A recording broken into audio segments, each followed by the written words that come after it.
Shalom, selamat bergabung dengan Menara Doa Pagi. Mari sama-sama kita menghampiri hadirat Tuhan. Dalam hadirat Tuhan ada ketenangan, ada hikmat, ada solusi, ada kekuatan. Mari kita datang kepada Tuhan.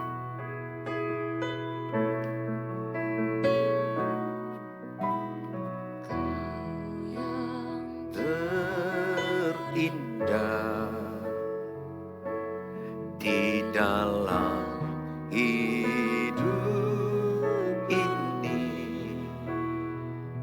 tiada Allah Tuhan yang seperti Engkau, besar perkasa, penuh kemuliaan. Kau yang termanis di dalam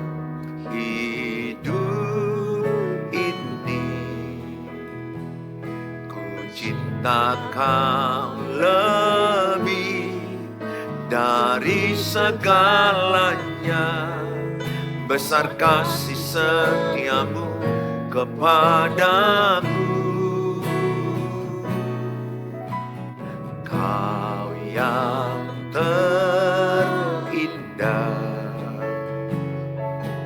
di dalam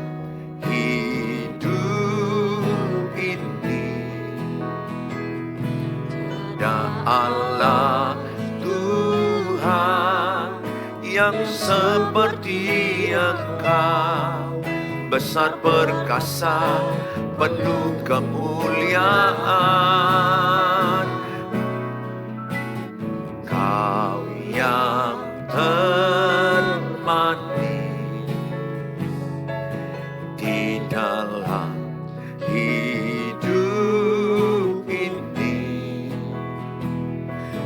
cinta Kau lebih dari segalanya, besar kasih setiamu kepadaku.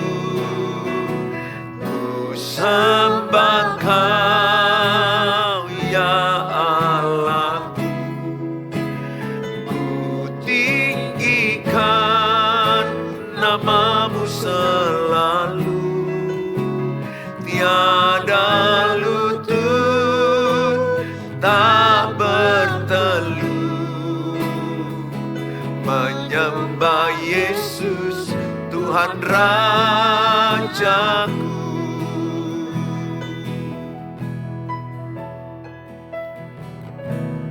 Kau yang terindah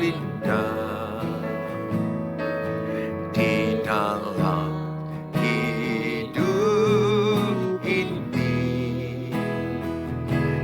ada Allah Tuhan yang seperti Engkau, besar perkasa, penuh kemuliaan. Kau yang termanis di dalam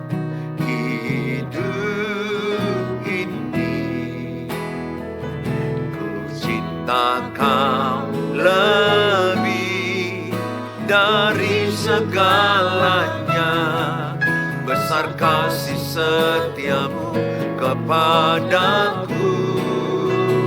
Ku sembah Kau ya Allahku, ku tinggikan namamu selalu. Tiada lutut tak bertelut menyembah Yesus Tuhan Rajaku.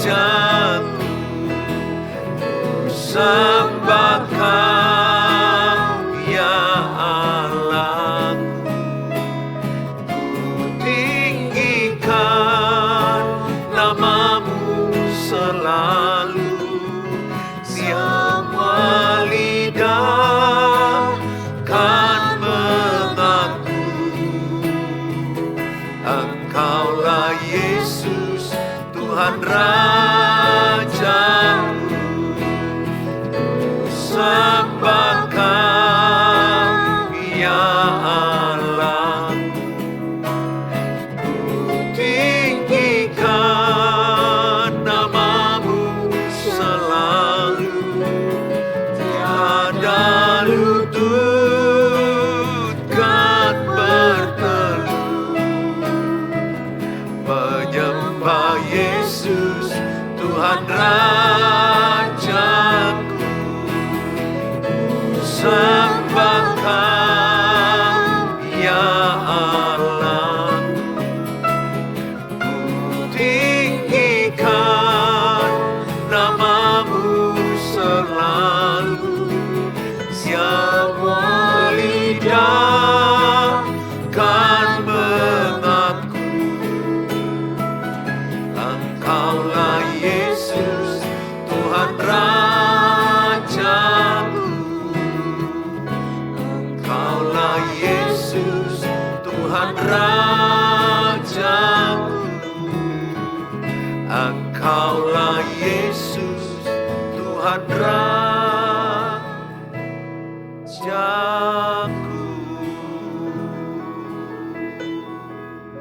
Mari kita mencari wajah Tuhan. Ketika kita mencari wajah Tuhan, kita akan menemukan kasih-Nya yang sempurna dalam hidup kita.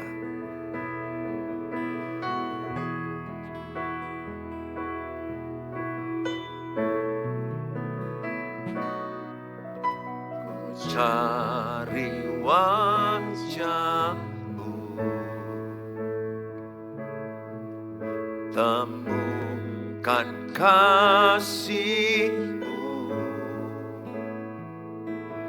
Kau bukan Tuhan yang jauh dariku. Ku panggil nama Tuhan Yesus. Ku panggil namamu. Ku dengar jawabmu. Kau Tuhan yang selalu dengar seruan hatiku. Sungguh indah Kau Tuhan, penuh kasih dan sayang. Kau tempat penghiburan bagi setiap hati yang terluka. Sungguh indah Kau Tuhan,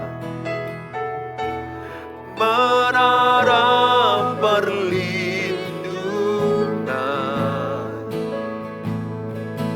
Kau sumber kekuatan bagi semua orang yang membutuhkan. Mari kita mencari wajah Tuhan Yesus.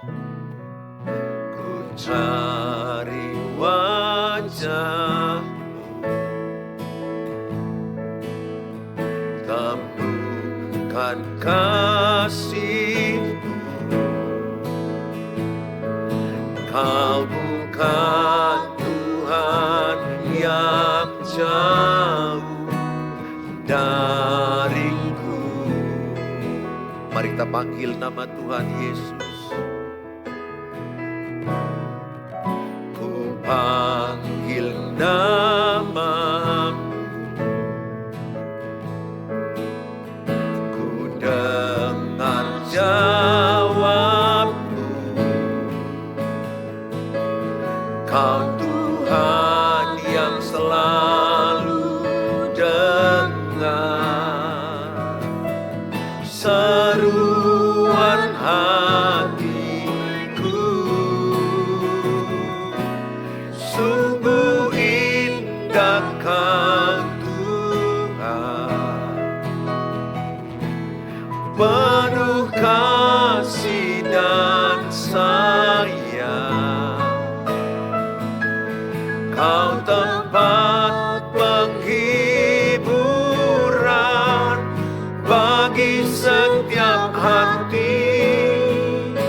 yang terluka. Sungguh indah Kau Tuhan, menara perlindungan. Kau sumber kekuatan bagi semua orang yang membutuhkan. Mari sama-sama. Sungguh indah Kau Tuhan, penuh kasih dan sayang. Kau tempat penghiburan bagi setiap hati yang terluka. Sungguh indah Kau Tuhan,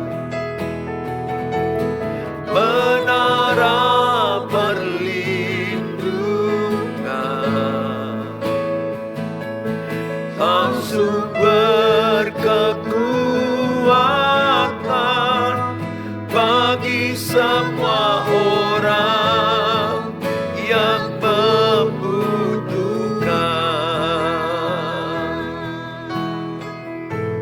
Sumber kekuatan, sumber kekuatan, sumber kekuatan, sumber kekuatan, sumber kekuatan bagi semua orang yang membutuhkan. Engkaulah kekuatan kami Tuhan, Engkaulah Tuhan yang kami sembah, Engkaulah sumber hidup kami. Kami mau berserah penuh hanya dalam-Mu Tuhan. Kami percaya di dalam-Mu ada kekuatan, di dalam-Mu ada hikmah, di dalam-Mu ada damai sejahtera, ketenangan. Biarlah orang-orang datang padamu, biarlah setiap mulut menyembah-Mu, setiap lidah mengaku Yesuslah Tuhan. Bawalah kami Tuhan, hidup kami untuk penyembahan, hidup kami untuk penyembahan, menyembah-Mu lebih dan lebih lagi. Terima kasih Tuhan, terima kasih. Oh, kami bersyukur, kami bersyukur. Terpujilah Kau Tuhan, termulialah nama-Mu. Segala pujian, segala hormat bagi-Mu. Kami bersyukur, kami bersyukur, kami bersyukur atas kasih karunia-Mu. Segala pujian, segala hormat hanyalah bagi-Mu. Biarlah setiap lutut bertelut, biar setiap orang datang padamu, menyerahkan hidup kepadamu Tuhan. Terima kasih, terima kasih.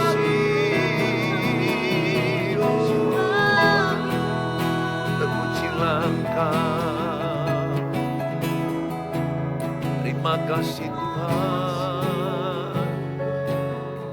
Kami perlu Engkau Tuhan. Setiap kami yang datang di tempat ini, kami memerlukan Tuhan.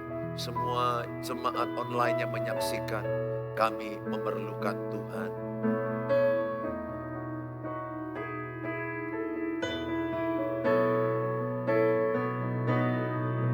Saat kau perlu, Tuhan tahu.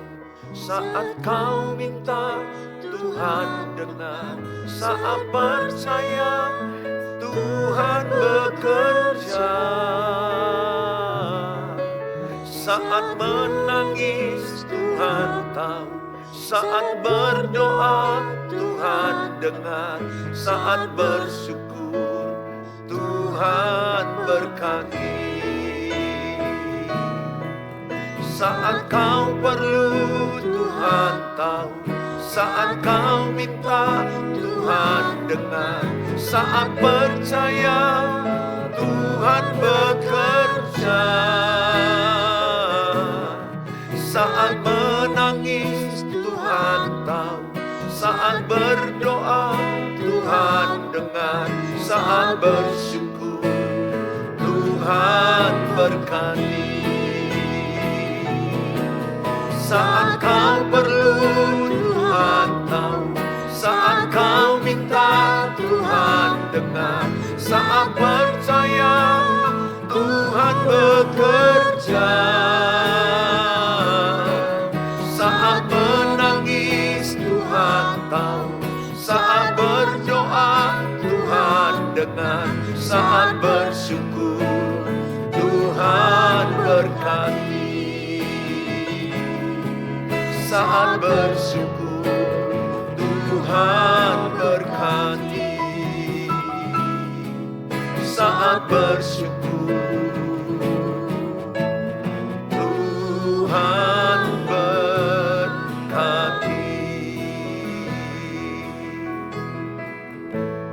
Terima kasih Bapa di surga, kami siapkan hati kami menerima firman Allah. Dalam Tuhan Yesus kami berdoa. Amin. Shalom, Bapak Ibu yang saya kasihi. Hari ini saya mengajar, kita belajar ya. Kita belajar bagaimana menghormati, menghargai pasangan Anda yang tidak sempurna. Ini tema kita. Menghormati dan menghargai pasangan Anda yang tidak sempurna. Sangat penting. Sadarilah bahwa yang saudara nikahi itu adalah orang yang tidak sempurna. Berarti kita akan menemukan banyak kesalahan. Karena kita menikahi orang yang tidak sempurna. Kita tidak menikah dengan orang yang sempurna tanpa kesalahan. Ini yang banyak terkejut orang dalam pernikahan. Waktu pacaran ekspektasinya wow indah. Suaminya akan ada menyayangi dia, antar jemput, kasih makanan, mengkusuk dia, memperhatikan dia, menolong dia, melindungi dia. Ekspektasi itu terlalu tinggi. Realitanya jauh berbeda. Sehingga banyak orang mengalami kesulitan dalam menjalankan pernikahan, dalam menjalankan keluarga. Jangan lupa bahwa yang kita nikahi itu adalah manusia yang segudang kekurangannya. Segudang kesalahannya, banyak kekurangannya. Termasuk saya. Saya pun banyak kekurangan saya, banyak kesalahan saya. Sehingga saya belajar untuk tidak melihat selumbar di mata orang. Karena balok di mataku masih ada. Jadi balok itu kuangkat dulu. Sehingga aku tidak menghakimi istriku. Setelah balok itu kuangkat, baru aku bisa menolong istriku mengambil yang selumbar di matanya. Jadi kesalahan kita sendiri masih banyak. Ingatlah, sepanjang saudara masih fokus kepada kesalahan pasangan, maka pernikahanmu akan sangat-sangat berlipat kali ganda gagal dan hancur. Makanya saya berulang-ulang katakan, jangan fokus kepada kesalahan pasangan. Jangan fokus kepada perubahan pasangan. Tapi cobalah fokus kepada perubahan dirimu sendiri. Saya sudah lihat ketika saya fokus kepada kesalahan pasanganku, kesalahan istriku, maka yang muncul adalah kebencian, amarah, kekecewaan. Nah sekarang saya shifting, beralih, saya putar pikiran saya frame, saya bingkai otak saya. Untuk saya belajar mengenang, mengingat kebaikan-kebaikan. Seperti Filipi 4 ayat 8 dikatakan, pikirkanlah yang baik, yang benar, yang suci, yang mulia, yang adil, yang sedap didengar, kebajikan. Pikirkanlah semuanya itu. Jadi saya bingkai pikiran saya itu, belajar saya memikirkan hal-hal yang baik yang pernah istriku lakukan. Dan yang sekarang dia lakukan. Dari segudang kesalahannya, banyak kebaikannya. Atau lebih tepatnya bisa saya katakan sekarang, sebenarnya kesalahannya gak banyak. Itu lebih tepat. Kesalahannya gak banyak, kebaikannya yang banyak. Tapi ketika saya fokus kepada kesalahannya, maka kesalahannya yang sedikit itu besar. Sama seperti wajah saudara, engkau bercermin, engkau fokus kepada tai lalat, atau fokus kepada jerawat, kepada ada luka mungkin di daerah pipi atau kening. Maka saudara melihat sepertinya jelek sekali wajah saudara. Kenapa? Karena saudara fokus dengan kacamata melihat keburukan, kekurangan yang ada di wajah saudara. Tapi kalau saudara lihat secara keseluruhan dengan keseimbangan, bahkan lebih fokus kepada yang baik, maka engkau akan secure. Kau akan melihat dirimu banyak yang baiknya. Adapun yang kurang sikit-sikit, ya udahlah, gak ada manusia yang sempurna.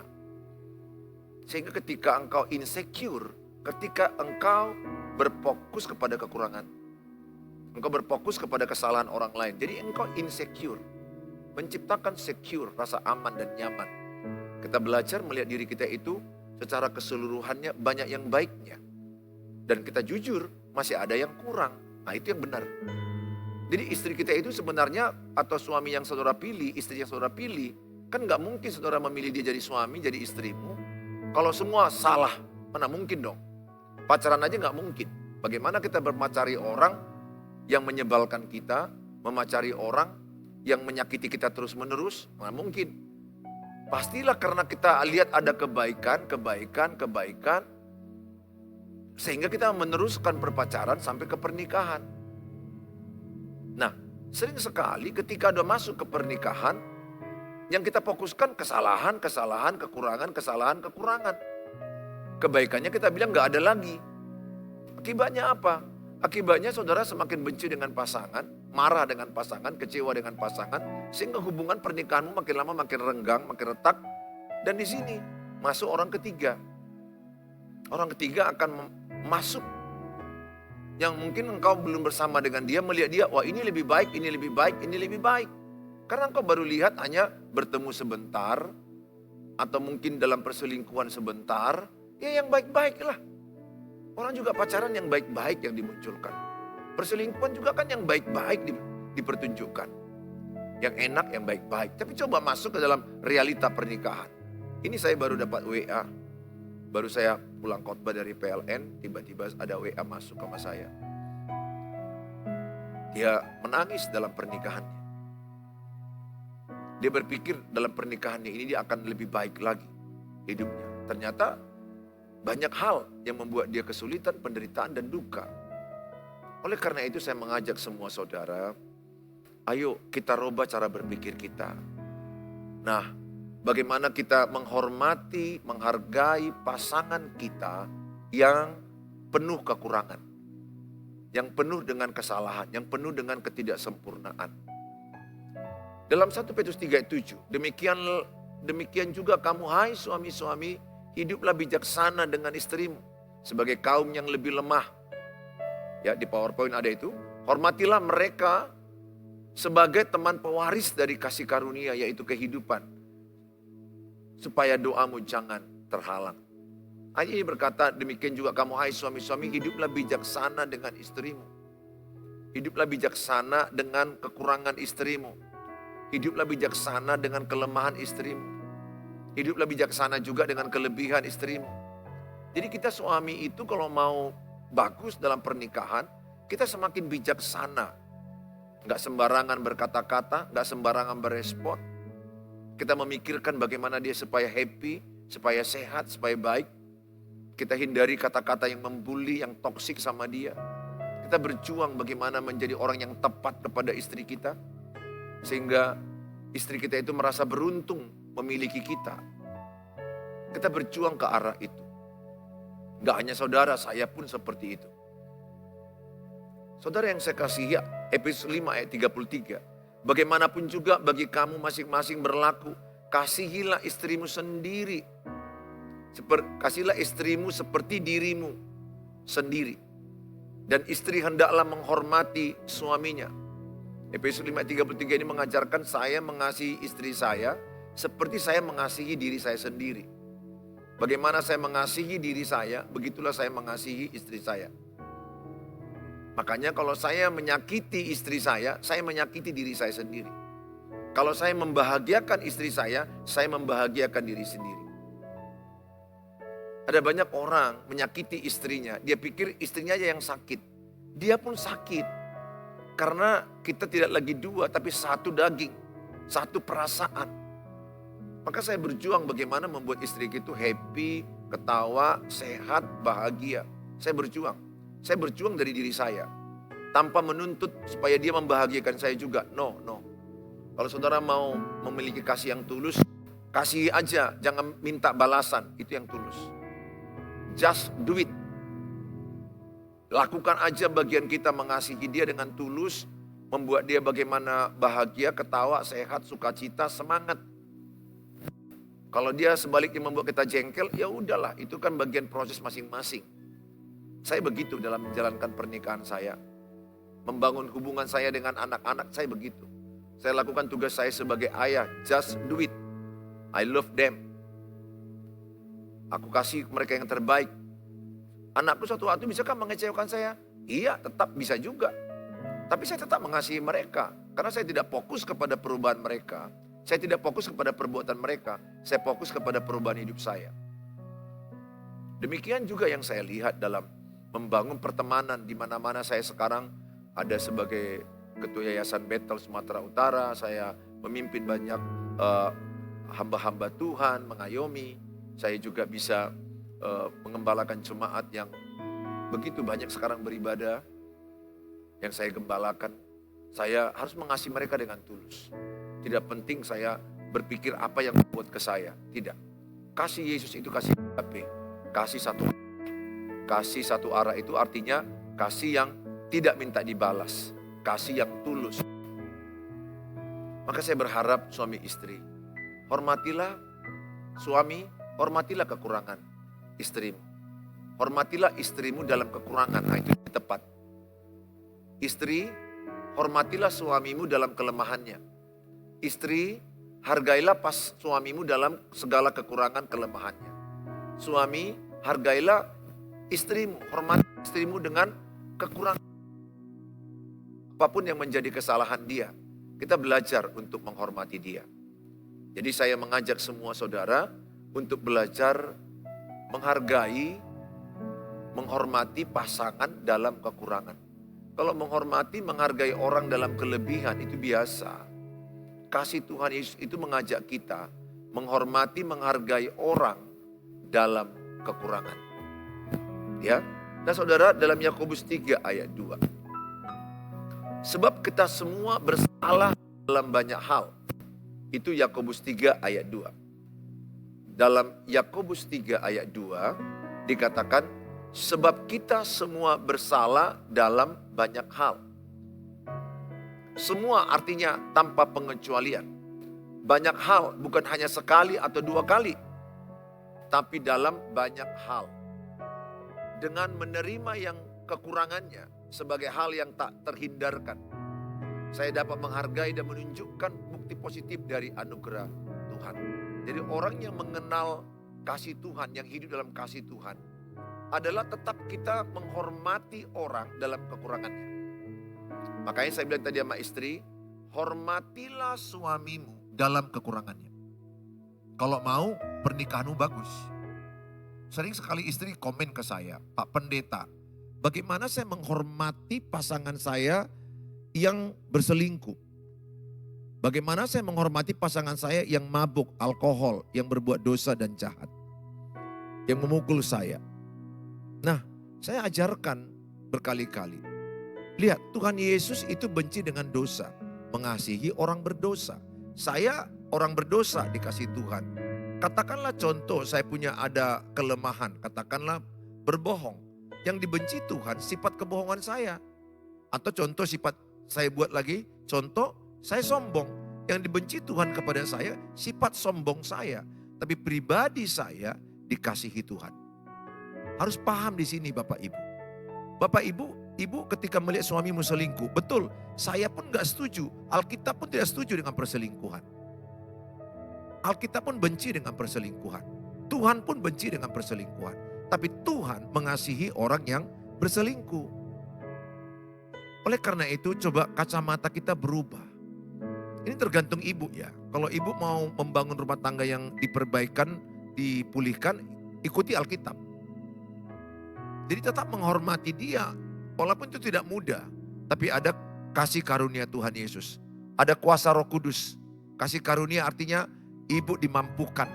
Dengan kemampuan ibu gak mampu menerima suami yang selingkuh. Demikian juga suami yang istrinya mungkin kasar, bohong, tidak menghormati suami. Suami tetap mengasihi istri. Suami tetap mengasihi istri dalam kekurangan. Jadi suami juga ada komen ke saya, kayak mana saya mengasihi istri pemalas, pembohong, royal, boros, gak mengasihi orang tuaku. Apapun kekurangan istrimu, saya hanya katakan tetap kasihi, itulah kasih Tuhan, kasih agape. Kasihi dia dalam kekurangannya. Jadi yang kita kasihi itu pribadinya Bapak.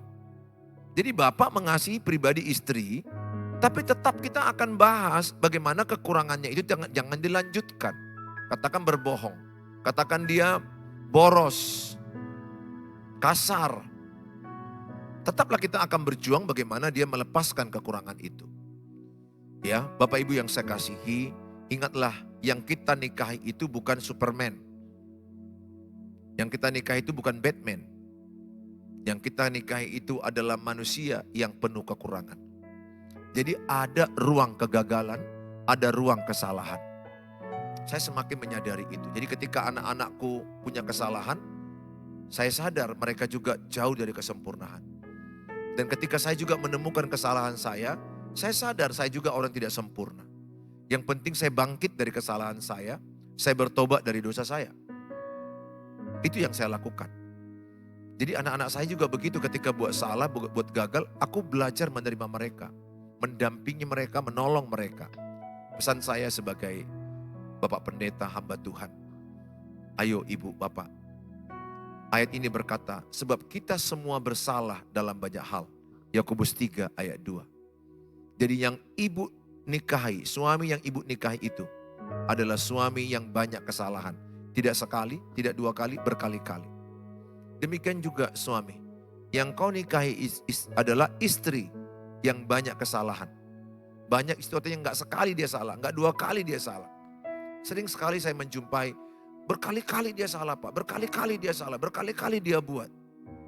Ini dia gak paham akan kasih Tuhan. Kesalahan kita juga berkali-kali ada kok. Berkali-kali kita menyakiti Tuhan. Berkali-kali kita jatuh dalam dosa. Berkali-kali kita juga mengalami kesalahan di hadapan Tuhan. Lihatlah Tuhan betapa mengasihi kita. Pesan saya sama saudara, ayo belajarlah mengasihi pasangan dalam kesalahannya. Terimalah dia apa adanya, doakan. Terus dievaluasi bagaimana supaya kesalahan itu pelan-pelan ditinggalkan. Kalau dengan begini caranya akan berhasil. Ya, oleh karena itu Bapak Ibu yang saya kasihi, dalam kitab Roma 3 ayat 23. Kita lihat di slide ini ada seorang suami menggendong istrinya. Kalau kita lihat di sini sebenarnya yang digendong dia ini adalah istri yang banyak kesalahan. Aku percaya tidak ada istri yang sempurna. Yang menggendong pun adalah suami yang banyak kesalahan. Roma 3:23. Karena semua orang telah berbuat dosa dan telah kehilangan kemuliaan Allah. Semua orang telah berbuat dosa. Jadi tidak ada orang yang tidak berbuat dosa. Kita lahir, kita sudah punya dosa. Ada dosa keturunan. Jadi semua orang telah jatuh dalam dosa. Hanya oleh karena kasih karunia Tuhan. Lewat darahnya di kayu salib. Dosa kita diampuni. Dan kita disucikan. Realitas dosa setiap pernikahan pada dasarnya adalah sulit. Jadi karena manusia, suami yang berdosa, istri yang berdosa, suami yang penuh kelemahan, istri yang penuh kelemahan, dua-dua ini penuh kelemahan disatukan. Jadi wajar sulit. Itu dia, wajar sulit. Sulit bukan berarti tidak bisa melewati kesulitan itu. Pastilah, saya nggak percayalah ada pernikahan yang tidak sulit. Pasti ada proses kesulitan demi kesulitan. Sehingga ada orang yang sampai putus asa dan mau bercerai. Saking sulitnya ada yang ku tahu mati. Stres, depresi, dan dia mati di kamar sendirian. Ini berita yang baru saya dengar sebulan yang lalu. Jadi yang dinikahi itu orang yang penuh kekurangan. Jadi pastilah akan muncul kekurangan-kekurangannya saat menikah. Kalau pacaran kan enggak drama ya, topeng ya. Dia enggak menunjukkan aslinya. Dia masih menunjukkan happy, romantis. Ya, yang baik-baik. Makanya dalam pacaran itu kan 20% ditunjukkan aslinya. Menikah 3 bulan pertama 100%.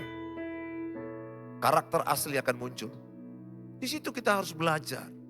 Yang kita nikahi itu orang yang berdosa.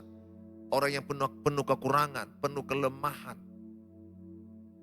Nah, saya mengajak setiap kita. Supaya kita memahami bahwa pernikahan itu kenapa sulit. Karena memang dua pribadi yang penuh perbedaan dipersatukan. Dua pribadi yang penuh kelemahan dipersatukan. Dua pribadi yang berdosa dipersatukan. Jadi wajar. Percaya, tidak ada yang mudah. Yang ada itu betul sulit, tapi kasih karunia Tuhan, firman Allah, pernyataan Roh Kudus memampukan kita melewati kesulitan itu menjadi berkat kebaikan bagi kita semua. Sehingga pernikahanmu makin lama makin bermanfaat, makin dewasa. Ibu bapak, semakin lama pernikahan itu semakin dewasa, semakin matang. Saya ajak sekarang, jangan fokus kepada kekurangan pasangan. Camkan baik bapak ibu. Kedua, jangan menuntut perubahan pasangan. Kalau ini bapak lakukan, ibu lakukan. Ibu fokus kepada perubahan diri sendiri. Dan ibu fokus kepada perbaikan kesalahan ibu. Ibu bapak fokus kepada diri sendiri dan berubah dari diri sendiri. Lihat. Galatia 6 ayat 9. Kalau engkau tidak jemu-jemu berbuat baik, engkau akan menuai apa yang engkau tabur. Bapak ibu, kenapa saya tidak bertengkar lagi dengan istri? Bertahun-tahun, saya di depan anak-anak saya bilang sampai kapanpun saya tidak mau bentak mamamu. Kenapa? Karena aku tidak mau menuntut dia berubah. Saya tidak mau membalas kalau suaranya kuat, saya tidak mau. Saya mengasihi dia dalam kekurangan dia. Saya mengasihi dia dalam kelemahan dia. Kalau inilah yang dibuat suami-suami, aku percaya. Ya jujur aku pernah gagal dalam hal ini. Saya menuntut, saya marah, yang ada berantem, api, terbakar. Barang pun pernah saya lemparkan, padahal saya pendeta, gelas itu saya lempar ke dinding, pintu saya banting. Mobil itu saya tekan kuat, klaksonnya. Saya katakan nama Bapak Ibu, enggak ada yang orang yang enggak pernah gagal di situ. Saya pernah gagal, pernah jatuh, tapi saya bangkit, saya belajar. Saya enggak peduli pendapat orang tentang saya, tentang pernikahan saya. Yang saya peduli adalah saya fokus dengan perbaikan diri saya. Kalau itu Bapak lakukan, selamat pernikahan. Kalau itu yang Ibu lakukan, selamat pernikahanmu, selamat anak-anakmu. Fokus kepada kekurangan, kelemahan diri sendiri. Fokus kepada perbaikan diri sendiri. Fokus kepada pemulihan diri sendiri. Kalau itu yang ada pada setiap orang, orang itu pasti maju. Banyak orang tidak maju saya lihat. Karena iri melihat orang. Karena lebih sibuk melihat orang. Kepo. Selalu mau tahu dengan orang, selalu mau tahu dengan orang. Cobalah kita ambil hikmat, berubah dari diri sendiri. Lukas 6 ayat 41. Mengapakah engkau melihat selumbar di dalam mata saudaramu, sedangkan balok di dalam matamu sendiri tidak engkau ketahui? Mengapakah engkau melihat selumbar di dalam mata saudaramu? Selumbar itu artinya sedikit kesalahan orang kita lihat-lihat. Kita ungkit-ungkit, kita ceritain. Inilah penggosip-penggosip ya seperti itu. Saya juga belajar was-was masalah ini. Sering sekali kita jumpa dengan orang yang kita bahas orang. Harusnya kalau kita jumpa orang yang kita bahas diri sendiri. Tapi kalau kita lebih cenderung membahas orang itulah gosip. Gosip itu adalah membicarakan orang di belakangnya untuk menjatuhkan dia. Gak salah membicarakan orang untuk membantu dia, untuk menolong dia. Tapi sering sekali kita membicarakan orang untuk menjatuhkan dia, menjelekkan dia. Makanya orang lebih suka melihat orang itu yang negatifnya, yang buruknya. Supaya ada bahan gosip. Sedikit orang yang tulus untuk melihat keberhasilanmu, kehebatanmu, kemajuanmu. Saya melatih diri saya senang melihat orang maju dan sukses. Saya ajak semua kita Bapak Ibu yang saya kasihi. Ayat ini berkata, mengapakah engkau melihat selumbar di mata saudaramu? Mengapakah engkau melihat kesalahan kecil pasanganmu? Mungkin Bapak Ibu bilang, bukan kecil lagi, ini besar. Sebesar apapun kesalahan pasanganmu, dosa kita lebih besar kepada Tuhan. Maka saya mengajak ibu, berhentilah melihat kesalahan suamimu terus.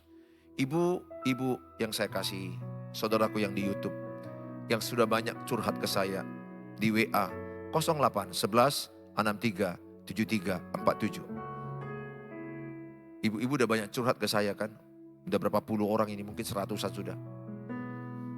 Bapak-bapak juga banyak yang curhat ke saya. Yang cerita, begini Pak, begini Bu. Selalu asal ku dengar, fokusnya ku lihat kesalahan pasangannya, kesalahan suaminya. Saya waktu ibu cerita itu sebenarnya aku oke aja dengar. Ya karena aku sebagai konselor, saya dilatih mendengar. Saya dengar, kadang sampai 1 jam. Kadang setengah jam. Kalau waktu saya sibuk ya 15 menit. Sekarang ini mungkin banyak di chatting dulu, janjian waktunya. Karena saya khotbah 1 hari bisa 3 kali, 4 kali. Jadi waktu saya gitu padat. Tapi ketika saya mendengar ibu-ibu itu cerita 1 jam. Dari 1 jam itu ya Bu ya. Dia ceritanya itu kesalahan suamiku begini, kesalahan suamiku begini, bla bla bla bla bla bla, begini. Hati saya memang saya berdoa, Tuhan tolong sadarkan ibu ini. Supaya jangan fokus kepada kesalahan suami. Tapi oke lah, gak masalah sebagai pendeta, konselor, saya dengarkan. Saya dengarkan dengan tenang, dengan baik. Demikian juga suami, kesalahan istriku begini, kesalahan istriku begini, kesalahan istriku begini. Sepanjang ibu fokus kepada kesalahan suami, masalahmu tidak selesai. Sepanjang bapak fokus kepada kesalahan istri, masalah pernikahanmu makin runyam, makin hancur. Ikuti pedoman Alkitab. Sedangkan balok di dalam matamu sendiri tidak engkau ketahui. Yang membuat pernikahan saya better and stronger. Keluarga saya better and stronger. Dimulai dari saya.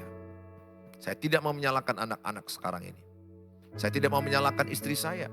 Saya selalu berpikir bagaimana saya berubah, bagaimana saya berkembang, bagaimana saya memperbaiki diri saya. Bapak Ibu yang saya kasihi, inilah firman Allah yang saya sampaikan pada hari ini. Saya berdoa setiap saudara dan saya adalah orang-orang yang berfokus kepada kelebihan pasangan. Pak Pendeta, kelebihan pasanganku hanya 2. Yang 2 itu aja fokuskan. Yang satu apa? Wah, kalau dia masak enak, udah fokus kepada masakan yang enak itu. Yang kedua apa? Kalau aku sakit dikusuknya, diperhatikannya, fokus yang itu. Kejelekannya nggak usah fokus. Tutup mata aja, serahkan ke Tuhan. Biar Tuhan yang bekerja. Ingat, yang mampu mengubah manusia hanya Tuhan. Tidak ada manusia yang mampu mengubah manusia. Hanya Tuhan yang mampu mengubah manusia.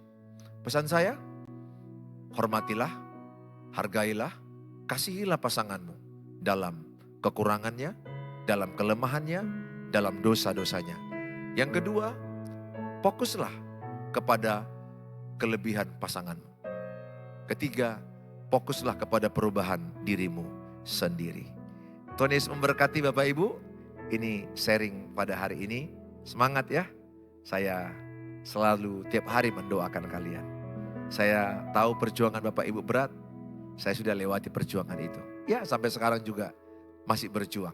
Tidak ada yang sempurna. God bless you. Tetap semangat. Jangan lupa tersenyum. Jangan lupa tertawa. Jangan lupa perhatikan kesehatan badan.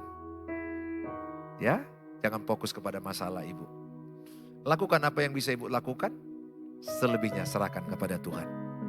Ada bagian Tuhan. Ada bagian kita. Itulah Roma 8:28. Allah turut bekerja dalam segala hal untuk mendatangkan kebaikan bagi orang yang mengasihi Dia. Ada Tuhan Yesus bekerja dalam setiap masalah kita untuk kebaikan kita. God bless you. Semangat. Mari kita berdoa. Kalau ada di kolom-kolom doa atau di mana daerah Bapak Ibu, silakan. Saya ada di Siantar, saya ada di Purwokerto, saya ada di Batam. Dengan senang hati saya senang. Wah, saya ada di Amerika, ada di Thailand, berbagai negara yang saya lihat, saya senang bahwa sosial media ini udah sampai kemana-mana. Awal mulanya saya nggak berpikir ini akan sampai kemana-mana. Ternyata Tuhan pakai jadi berkat bagi orang. Sebagian besar adalah pengalaman hidup saya. Dan pengalaman lingkungan yang saya lihat. Dan pengalaman orang-orang yang konseling ke saya. Saya baca buku, saya baca Alkitab. Dan saya kuliah teologi di bidang pastoral, konseling keluarga. Tuhan Yesus memberkati saudara. Be strong in Jesus Christ. God bless you all. Mari kita berdoa. Bapa di sorga, dalam nama Tuhan Yesus, kami berdoa kepada seluruh umat-Mu yang ada Tuhan. Yang sudah menuliskan topik-topik doa mereka yang ada di kolom-kolom di Facebook, di YouTube, di TikTok, Instagram, dimanapun yang berada Bapa. Hamba-Mu berdoa dalam nama Yesus, berkatilah mereka. Kuatkanlah, hiburkan, mampukan mereka untuk mengasihi, menghargai, menghormati pasangan dalam kekurangan, di dalam kelemahan. Sehingga kami dimampukan mengasihi pasangan dalam kekurangan mereka. Hamba-Mu berdoa dalam nama Yesus. Biarlah suami-suami di sini mengasihi istrinya dalam kelemahan istrinya. Biarlah di sini istri-istri menghormati suaminya dalam kelemahan kekurangan suaminya. Biarlah hubungan pernikahan dipulihkan. Keluarga demi keluarga dipulihkan. Hamba-Mu berdoa dalam nama Tuhan Yesus. Lepaskan berkat bagi pernikahan lebih pernikahan. Terpujilah Engkau Tuhan Yesus. Di dalam nama Tuhan Yesus Kristus kami berdoa. Kami mengucap syukur. Haleluya. Amin. Amin. Shalom. Sampai ketemu di waktu yang akan datang.